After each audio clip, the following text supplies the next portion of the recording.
Welcome back to Flashpoint. We continue our conversation with former mayor of Charlotte, Jennifer Roberts, and former Supreme Court Justice of North Carolina, Judge Bob Orr. I want to talk about as much as what this is focused on, but what it's also not focused on. This is a bipartisan group focused on election security, but you're not really delving into issues like, say, voter ID or redistricting, are you, Mayor? Well, the questions have come up because we do take questions from the audience, and people are curious about how do you verify someone when you don't have them show an ID?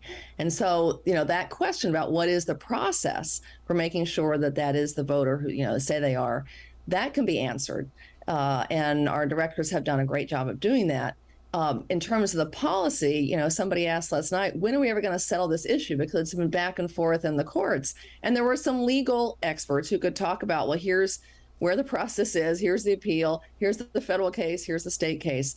And so people get information, but we're not presenting policy positions. So we don't have people saying, well, I think we really need voter ID. No one on the panel is going to say that. They're going to say, here's the process. We understand that it is in the courts, and here's what you can expect.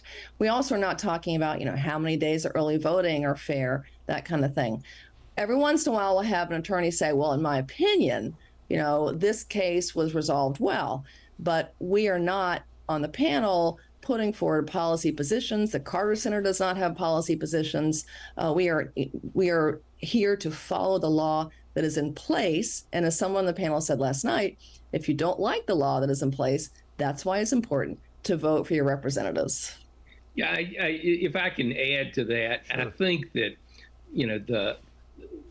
the 500-pound weight hanging over elections is the controversy over the 2020 election and, quote, the big steal.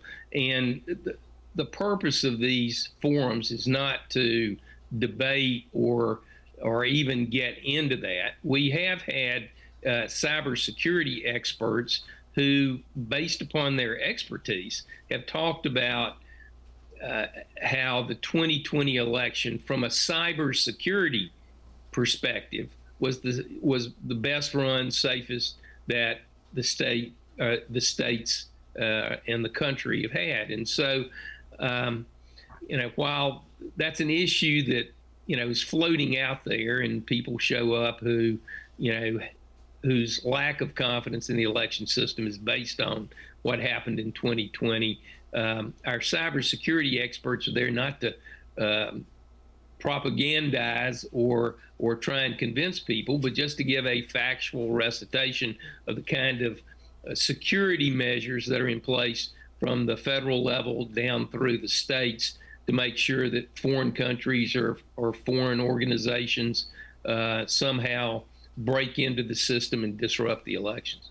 Judge, to that point, let me drill down on that. What do you tell Republicans out there who, after the 2020 race, can't be convinced that our voting system, our election system is safe and secure?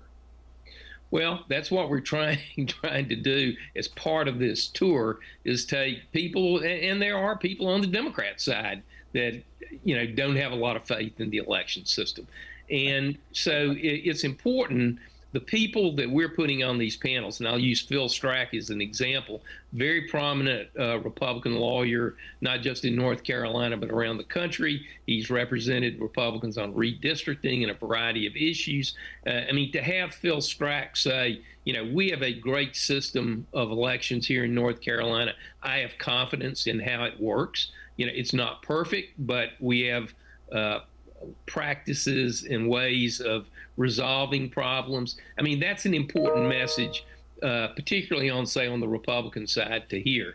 Individuals who are experts and who are, rock solid, loyal Republicans, telling them, hey, I've worked in this system and it's safe, it's secure, and it's fair. Something that Bob said is interesting, that we do have skeptics on both sides of the aisle. And so in Democratic circles, there are worries, machines that are manufactured by Republican organizations or whatever. There are skeptics. We're not here to say, here's how you should be thinking. We are here with experts to present information about here is the process, here are things. And look, these election directors are honest to say, yeah, one or two, times someone will vote twice and we'll miss it. So there are human errors in the system. But the overall feeling is that, these are honest mistakes that, a student who didn't know they couldn't vote where they were in school as well as where they were home resident, they didn't know they couldn't vote in both places. And it took a minute to, for someone to see that. These things do happen by accident, but there is no evidence in the cybersecurity or the system or the hand count of ballots or the audits that take place every year, randomly hand counting with all the paper backup we have. There's no evidence of any concerted effort to throw things. Now, the one thing that happened in North Carolina with the ballot harvesting in the 9th district, we've heard people talk about that as well. The system worked. The signature matching, they saw that there were hundreds of ballots with the same witness signature. They started to investigate. They didn't certify. We had a redo. The system worked. And that's what we're trying to present: good information, current information from the people who do this every day for the last, many of these folks, Michael Dickerson, you mentioned 20 years experience. We're trying to give them good information so they can know when they go. We want everybody to vote. When they go to the ballot box, they know that vote's going to count. One of our cybersecurity experts, who's a professor at NC State University, said, yeah, there are ways to, violate the system. But he says there are so many practices in place that you're going to get caught. And why would you risk going to jail on a felony, for messing with one vote or 10 votes. And so, again, it's the message of saying the system isn't perfect, but we do have safeguards in place that if somebody tries to mess with an election, like in the 9th, as Jennifer was talking about, you're going to get caught and you're going to jail. The system works, as the mayor said. All right, so let's say people can't make it to one of these town halls happening in the Charlotte area this week. How can folks find sort of reliable, verifiable information about the integrity of elections here in North Carolina? I'll let you both have the last word on this. First, Mayor. Well, we're doing a virtual event. We're having one September the 19th is when it's going to be streamed live on Facebook, but it will also be recorded. And so folks, and Michael Dickerson is going to be on that one as well. Folks can find that link once it's recorded and on that website, nctrustelections.com, and watch it later. They also can go to the North Carolina State Board of Elections website. They have upgraded their security. That website has the latest information from the state board that is regulating all these processes. They can tell you where you vote, when early voting starts, all that. Also, individual counties have county board of elections websites.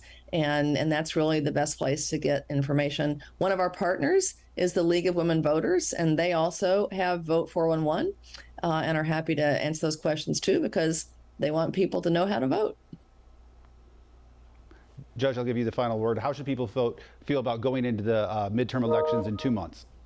Well, they should go in with a great deal of confidence and I hope a great deal of enthusiasm in exercising their right and their responsibility to vote and determine who our elected officials are. But I want to put a plug in for local election boards. We found out over the course of this effort that they're aggressively trying to reach out to the public to say, hey, if you have questions, if you have concerns, talk with us. They're putting on programs where they're inviting the public to come in and see how the system works, both from a technical standpoint and a practical standpoint.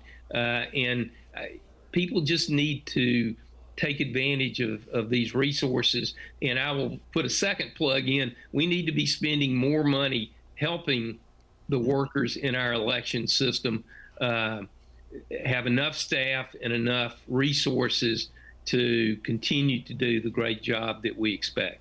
It's such important work. All right, Mayor Roberts, Judge Orr, thank you both for coming on. We do appreciate it. Great. Thanks for having us. Thanks so much. Take care. More Flashpoint after this.